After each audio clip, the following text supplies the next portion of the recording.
অন্যান্য কাউন্সিলররা বেরিয়ে গেলেন, এটা না, ওনারা প্রসেস হয়ে যাওয়ার পরই বেরিয়ে গেছে। প্রসেস হয়ে গেছে সব।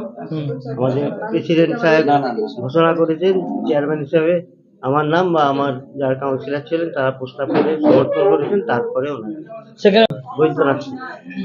আমরা যারা একসঙ্গে গেছি তারা আমরা সব সময় আমরা দলের নির্দেশ মানার জন্যই আমরা আছি। আমাদেরকে দল আজকেও নির্দেশ যা দিয়েছে আমরা আজকেও সেই দলের নির্দেশ অনুযায়ী আমরা ছুটে গেছি দলের নির্দেশ মানার জন্য।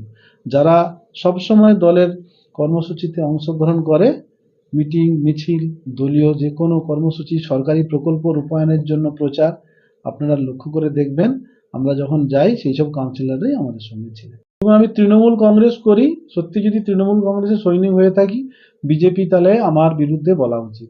যদি আমার পক্ষে যদি বিজেপি কথা বলে তাহলে আমি তৃণমূল কংগ্রেস বললাম কি করে? তাহলে কি বিজেপির কাউন্সিলরের কাছ থেকে আমার প্রশংসা শুনবো এটা আমি আশা করে গিয়েছিলাম? তাহলে আমি তৃণমূল কংগ্রেসের কাউন্সিলর কি করে?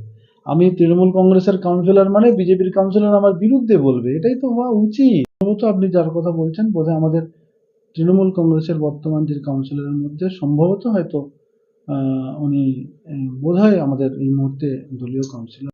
দুর্নীতির যদি তৃণমূল কংগ্রেসে যদি দুর্নীতির আঁতুড়ঘর হয় সেটা হচ্ছে চঞ্চল খেলা।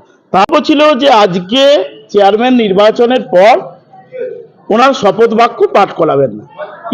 ইও সাহেবকে আমি বললাম আইনের কোথাও লেখা নেই, আমি ওখানকার মানে কেস করেছিলাম, আমি জানি, আপনি কাগজটা দেখুন। আপনি যখন নিজে এটা নির্বাচন করলেন তাহলে কেন আপনি আজকেই শপথ গ্রহণ পাঠ করাবেন না?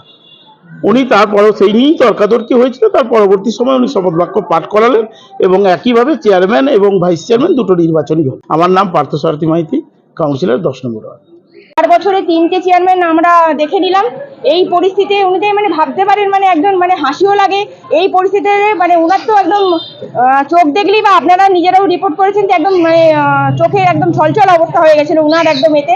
উনি সেখানে থাকেননি, উনি ভেবেছিলেন যে এই যে 5 দিন ছুটি রয়েছে 22 তারিখ থেকে 26 তারিখ, আজকে ওনারা শপথ বাক্য পাঠ নেওয়াতে চাইছিলেন না। কিন্তু শপথ বাক্য না পাঠ নিলে আমরা সকলেই জানি যে চেয়ারম্যান হিসেবে উনি আজকে এই পদটায় বসতে পারতেন না, শুধু ঘোষণা হয়ে রয়ে যেত। জয় দাস নাথ, আমি বিরোধী দলনেত্রী কামরূপ পৌরসভা।